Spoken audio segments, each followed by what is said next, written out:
Welcome to our Monday morning video. I'm Melisa with Waldorf Essentials. Daddy's phone is making all kinds of noise.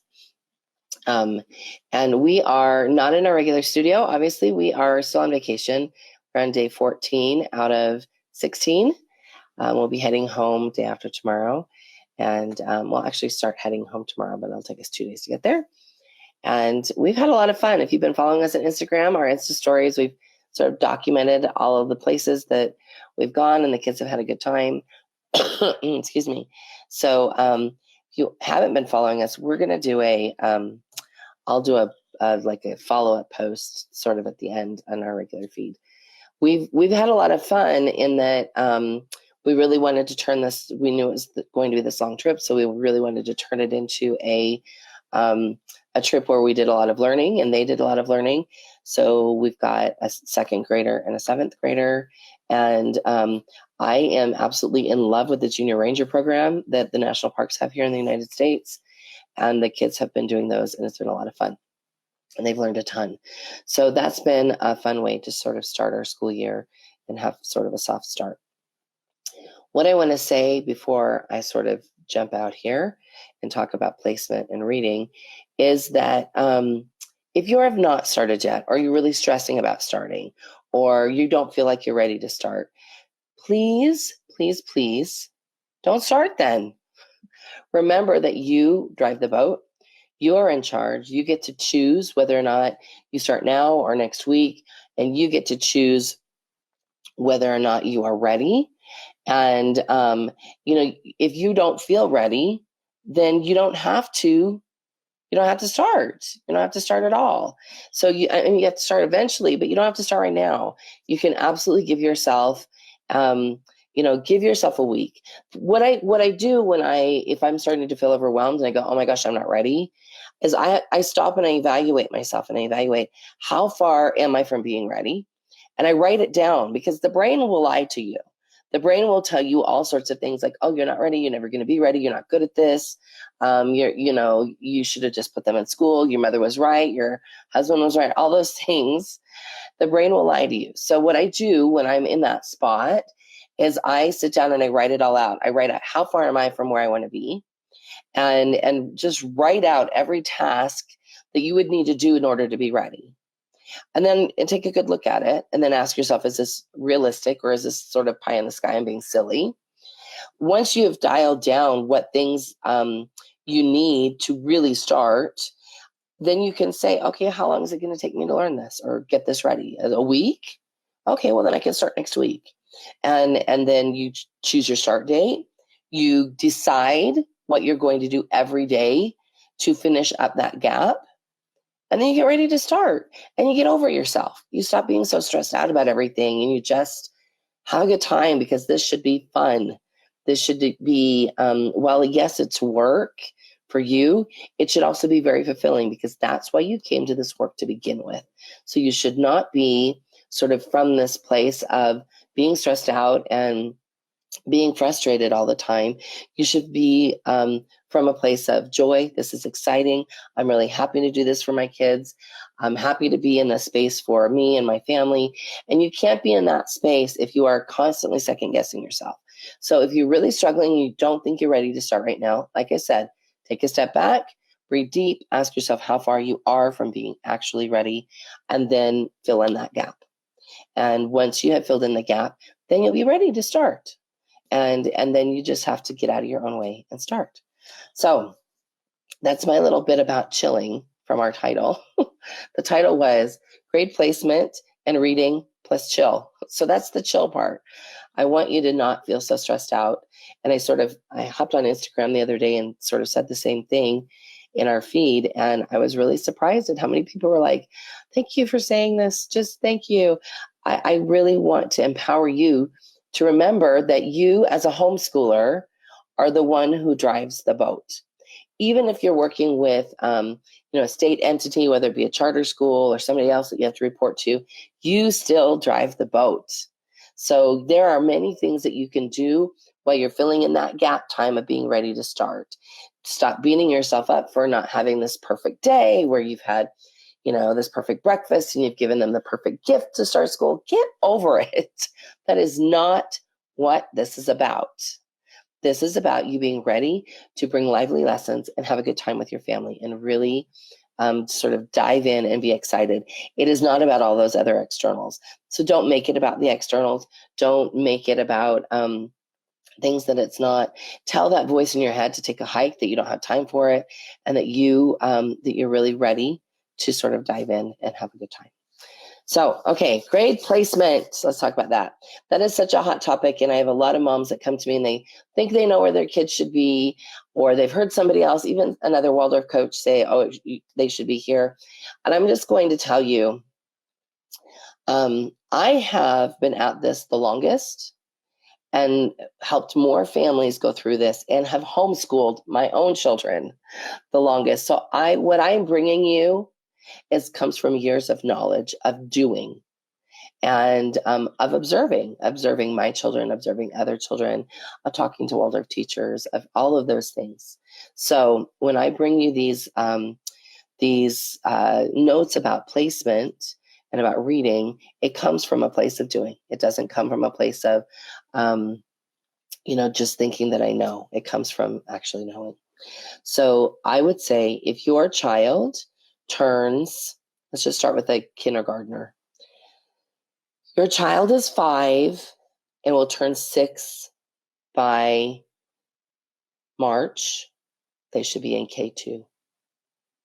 If your child is 6 and turns 7 by March, they should be in first grade. Your child is 7, turns 8 by March, they should be in second grade. Now, this is, of course, for the Northern Hemisphere. If you're in the Southern Hemisphere, it's a little bit different. But you want your child to be the age of their grade for most of the grade, if possible. So really and truly, the sweet spot is somewhere between September and January. They turn their age, the next age, because then you've got most of the school year. So I have 2 January birthdays. My 2 January birthdays did great. It's not a big deal. My March birthday, he struggled a bit because I really wanted to hold him back. My ex-husband was like, no, that's not happening.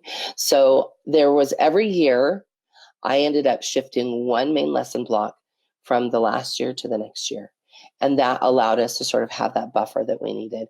And it worked out really well for him. He went to public high school in 10th grade and did beautifully. So I want you to sort of think about the long term. In Waldorf, it is about what age they are, because the content from the main lesson content, not necessarily mathematics, but definitely for the literature content and the history content, is geared toward their age. And so you want to be on the right space for their age. There's no race here. There's no, my child is gifted, they should be 2 grades ahead. There's none of that here. Steiner believed all children were gifted, all of them.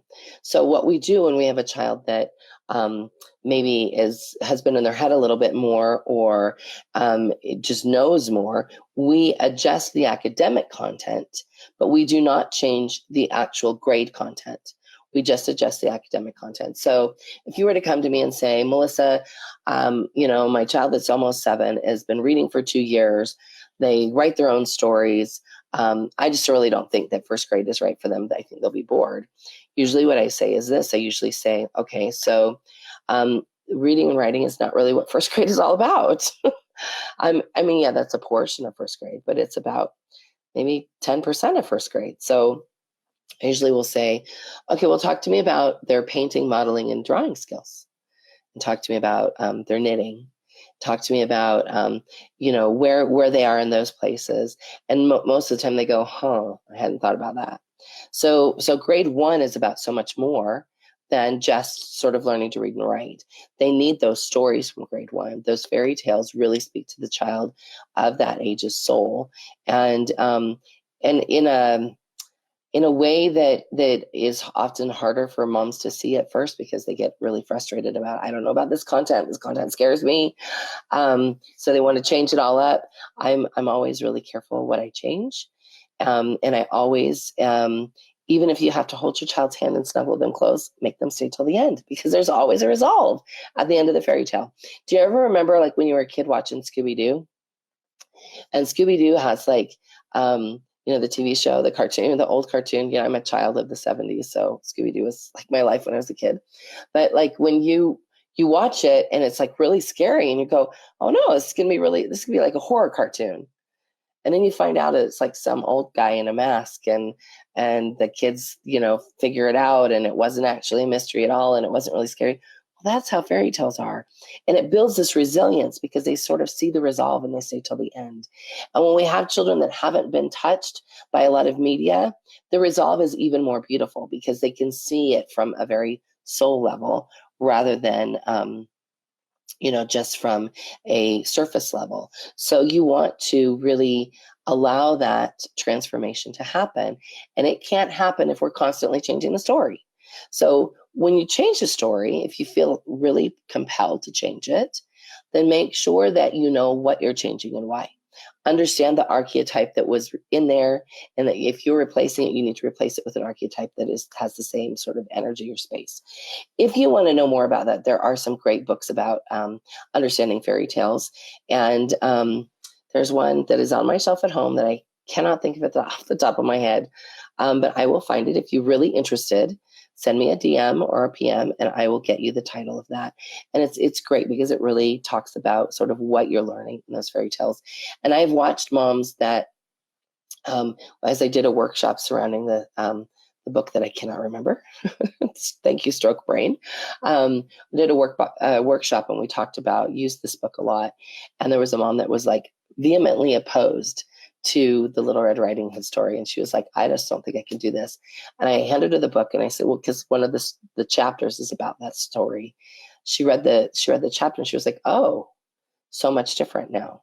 So like when we have an understanding that is not a Hollywood understanding, that's not a Disney understanding. And y'all know I love Disney. I do. Look at my shirt. Can you tell it's a Star Wars shirt? It's really funny when little kids go, oh, I know what that is. But I love that. But we separate that very much so in our home for understanding those fairy tales. That we don't do those stories from another source until they've had them from the source.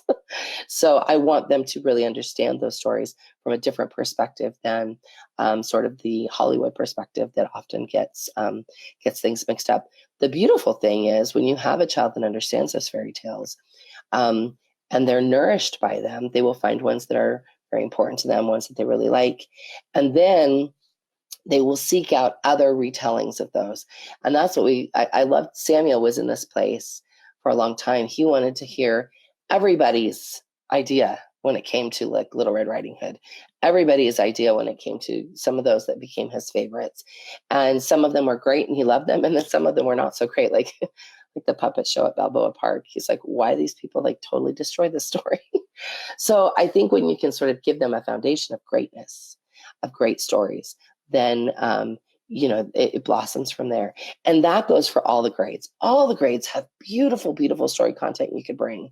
And like in second grade, I love the Thornton Burgess stories. I love Beatrix Potter stories. I love the Anansi stories. Soraya is going to do, we're going to do the Brer Rabbit stories because I found a beautiful retelling of those stories by Julius Lester. And I'm so, so excited because he is one of my very favorite African-American authors. And so I'm super excited to do those with her. So there's culture you can bring into every grade that really allows it to be very rich. So don't be in a hurry. Don't be in a hurry to put your child in a place where they aren't ready to be. Like enjoy where you are and just adjust that academic content as needed. So even moms that come to me, maybe they have a child with Down syndrome or another cognitive issue or a child even with autism. They say, well, my child is 7, but they're really like a 2-year-old. And I said, they still need those stories because we're not speaking just to their mind, we're speaking to their soul, where they're taking it in at a much different level. So you want to make sure that you bring the story content for their age and be really aware of where that would be. And that comes from study. That comes from understanding the curriculum. That comes from reading Steiner. That comes from, if you're one of our Thinking, Feeling, Willing members, it comes from studying the program and really diving in and asking questions where necessary. So really understanding what it is that you're bringing to your kids, I think is super important. So that would be the placement piece of it. Now, reading.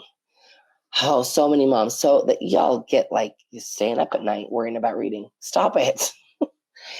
Most children will read just fine. The amount of children that actually have a reading disability is very small. Most children will do just fine. Out of my 5, I have had some read right away, some sort of trickle along and take a while, some that it didn't really take off until they were 8.5 or more. And it's really depends on temperament. Temperament, I think, has a big part to do with it. It depends on sort of where they are, how they're feeling grounded in the world around them. And it really also depends on you and what you are requiring. So in our reading, writing, and spelling training, I go deeply into this. So if that's something you're interested in, again, it's a mom lesson if you're a Thinking, Feeling, Willing member. If not, I've linked it in my link tree on Instagram, and it's linked here on Facebook as well. You want to dive into that because it will give you more depth. But the long and short of it is, you've got to be on it every single day because they forget. Just like you would forget if somebody had you ride a bike one day and you didn't ride it again for a week. If you weren't proficient at riding the bike and you fell off 6 times the first time, and you wait a week, you're going to keep falling off. But if instead you got up the next day and you got on it again, and this time you weren't so wobbly and you kept going, and then the next day you did it again, then by the end of a week, you're riding around everywhere. The same went with driving a car. If you drove a car once and you crashed and you didn't get back up and try to drive again, then you're going to always have this stop, start, stop, start. But if you can get in a space where you are consistent every day, even if it's only 5 minutes a day, that consistency will build. So you've got to do something consistent every single day. So if you're listening to me now and you're thinking, totally screwed up last year, totally failed. My kid's not reading. My husband's really frustrated at me. My mother-in-law thinks I'm nuts. And I'm worried about my child that maybe they have a learning disability.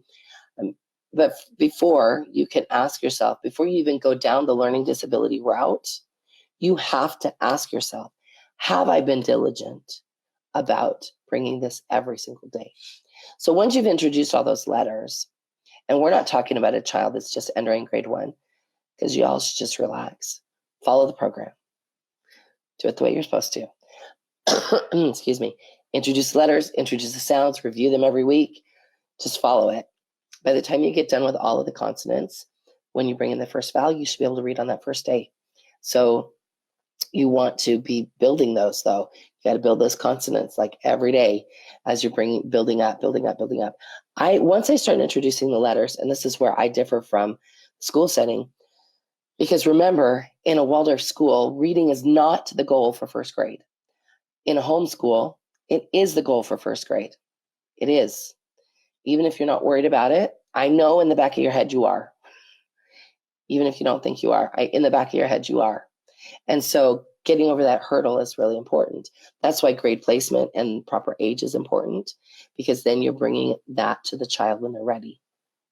So once you've introduced all of the consonants and you're bringing in the vowels, then you should be practicing that every single day, every day, even on your non-school days, every day, even on Sundays, every single day. You want to bring something. You want to bring that review every single day, because you do not want them to forget it. So what did I say? Every single day, every day. Because you cannot deem, oh no, we have a learning disability going, until you have done that work. Because what are you going to do? Because I'm just going to give you the truth about that. So say your kid's got a learning disability. Great. You're going to go, you're going to get evaluated. And then what are they going to do? They're going to make you do something every single day at home. So if you're not diligent about doing this every single day, you will not be diligent about doing that every single day. So be honest with yourself and make sure that you are doing something every single day. It needs to be a priority. It needs to be up there with prayer, meditation, connecting with your partner. It needs to be up there in that space. So talk to your partner about, especially if you've got a first grader, and say, okay, so there's going to be time every day when I'm going to need some help with the littler ones so that I can really connect with this child, or make sure that you've got holding the space down in your home so you can have that space with that child. Take the time to really get your rhythm in order, get your sleep in order. All of it matters, guys. Every bit of everything that I talk about falls into this, like how we school.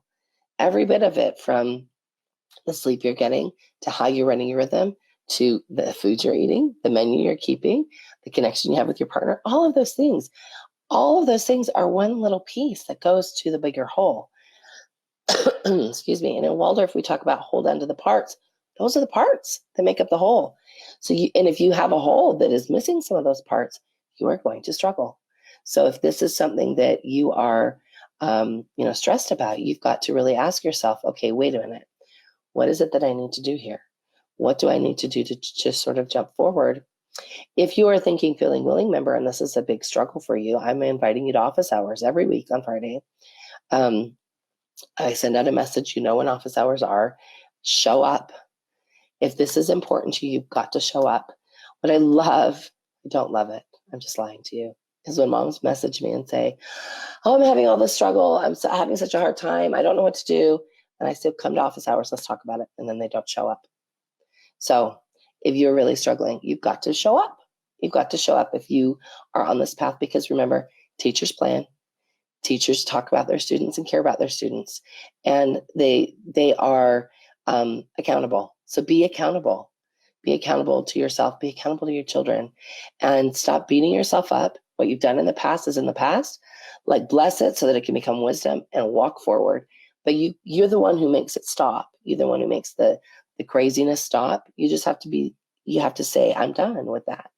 Now, listen, I get it, because I've been in many crazy drama-filled spaces in my life, and they only stopped when I stopped. When I stopped and I get centered and I decide, hey, wait a minute, that sucks. I don't want to be there anymore. Then it stops, because you have to stop yourself. You have to stop yourself from engaging in that. You have to stop yourself from allowing yourself to be sucked into everything.